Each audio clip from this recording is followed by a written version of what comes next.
Olá, crianças! Vamos começar a nossa aula de ciências, páginas 25 a 28. Pega o seu caderno integrado. Hoje, na nossa aula de ciências, vamos estudar as propriedades da água. E você, já conseguiu identificar sobre o que nós vamos falar? Aqui, próximo ao Rio São Francisco, nós temos a água no seu estado natural, no seu estado líquido. Fica ligado e preste atenção na aula. Aula de Ciências da Natureza 13 e 14. Vamos ver o que nosso amiguinho aí tem para nos contar. Chegou o momento de falar de um bem dispensável à vida humana, a água. Você sabia que a água ocupa cerca de 70% da superfície terrestre? Além disso, 97% da água existente no mundo é salgada, ou seja, imprópria para o consumo. Assim, podemos dizer que apenas 3% da água é doce e pode ser consumida por nós. A água doce pode ser encontrada, por exemplo, no Rio São Francisco, que tem uma de suas partes passando pela nossa cidade. Na questão 1, pede o seguinte: a água salgada se encontra nos mares e oceanos. Já a água doce é a que fica nos rios, lagos e nas geleiras e na atmosfera. Na sua casa, qual tipo de água que você utiliza para o consumo? Ela vem do rio, do mar ou das geleiras? Olha a nossa amiga Duda linda, vamos ver o que ela está nos dizendo. Na semana passada, ao assistir uma reportagem na TV, vi que a maior parte do nosso corpo é formada de água. Fiquei curiosa. Somos formados por cerca de 70% desse líquido e ele está presente nas células, vasos sanguíneos, no cérebro, pele, assim como nos tecidos que sustentam o nosso corpo. Por isso, precisamos consumir, no mínimo, 2,5 litros de água por dia. Veja a imagem abaixo, que mostra a distribuição da água pelo nosso corpo. Vamos dar uma olhada na imagem aí no nosso livro, no nosso caderno integrado. E, realmente, a gente tem bastante água no nosso corpo, cerca de 70%. Olha a professora Ana! Falar sobre a água é sempre muito importante. Como você já tem conhecimento suficiente, circule o órgão do nosso corpo onde a água aparece em maior porcentagem. Então, gente, nós temos aqui os ossos, a pele e o cérebro, onde você acha que nós temos bastante água, maior porcentagem de água. Nós vimos que na questão 1, que a água pode ser encontrada nos rios, mares e geleiras. Nos rios, por exemplo, ela é encontrada em meio estado natural, o líquido. Todavia, ela pode se apresentar em outras formas. Sólido, quando está em formato de gelo. Gasosa, quando se encontra em forma de vapor. Por isso, dizemos que a água tem 3 estados físicos: líquido, sólido e gasoso. Vamos assistir às explicações que a ProTati trouxe para a gente. E no estado sólido, você sabe onde podemos encontrar água em estado sólido? Pois bem, a água no estado sólido, ela possui forma, como por exemplo, os cubos de gelo que podemos ver aqui. E por que isso acontece? Porque as moléculas de água encontram-se muito próximas devido à baixa temperatura. As geleiras também são exemplos de água no estado sólido. Quando a água aquece, ela evapora. Podemos observar o vapor de água saindo de dentro da panela de pressão. Então, nós temos aí as ilustrações do nosso livro na página 26. A água em estado sólido, no formato de cubos de gelo, como nós vimos no vídeo. No estado líquido, como nós vimos no vídeo, o seu estado natural, a ProTati trazendo aí direto do Rio São Francisco.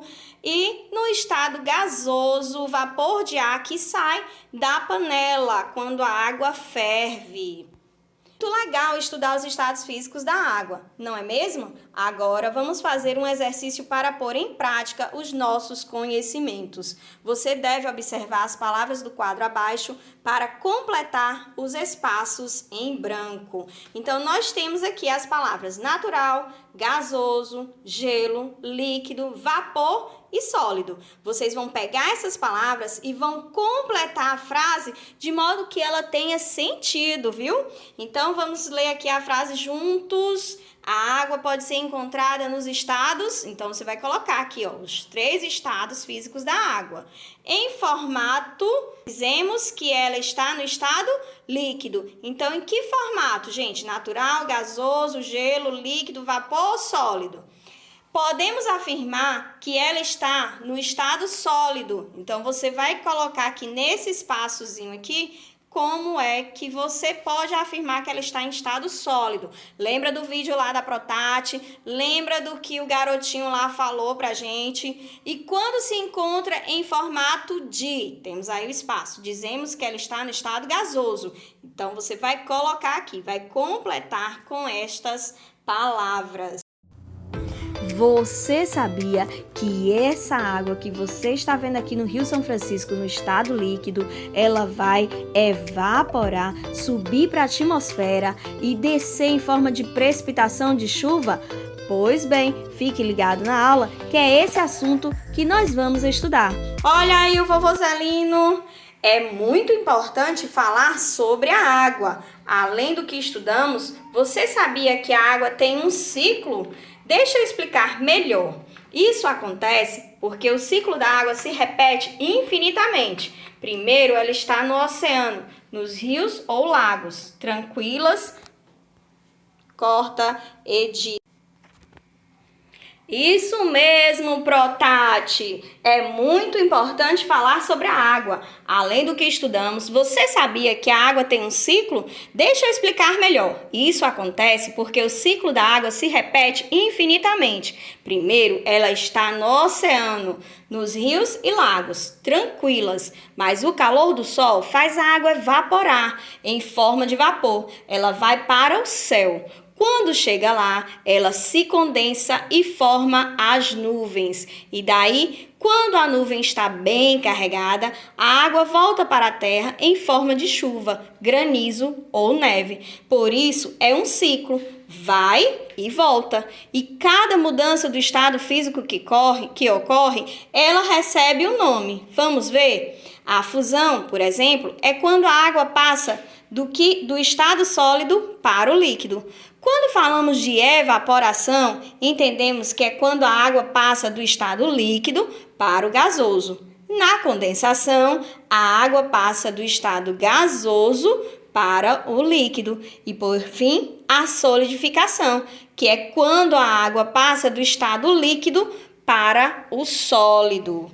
Então, nós temos aí solidificação. Você põe a água no estado líquido na geladeira e quando ela vira o gelo, quando ela vai se tornando o cubo de gelo que vocês conhecem, nós temos aí o processo de solidificação. No ciclo da água, nós temos o processo da evaporação, condensação e precipitação. Na evaporação, com o calor, a água que está no seu estado natural líquido, ela vai evaporar para a atmosfera. E lá na atmosfera, ela vai se condensar e formar nuvens. Aí nós temos o processo da condensação. Depois disso, nós temos o processo da precipitação, que é quando as nuvens ficam bem carregadas de gotículas de água e se precipitam em forma de chuva, retornando para a superfície terrestre. E então, começa tudo novamente: evaporação, condensação e precipitação em forma de chuva. Aprendeu? Agora vamos fazer as nossas atividades. Depois do que a Protati nos apresentou, para ilustrar o que o vovô Zelino e ela explicou, que tal vermos uma imagem? Nós temos a água evaporando, né? A água no estado líquido evaporando, formando as nuvens no processo de condensação. E depois, quando as nuvens estão bem carregadas, como a Pro explicou no vídeo, ela se precipita em forma de chuva. Nós chamamos o processo de precipitação. E depois ela vai penetrar novamente no solo, certo? Ou voltar para os rios.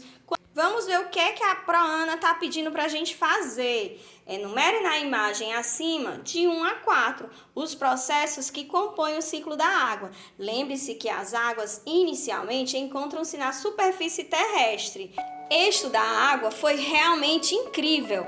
Até a próxima aula. Eu espero que vocês tenham gostado.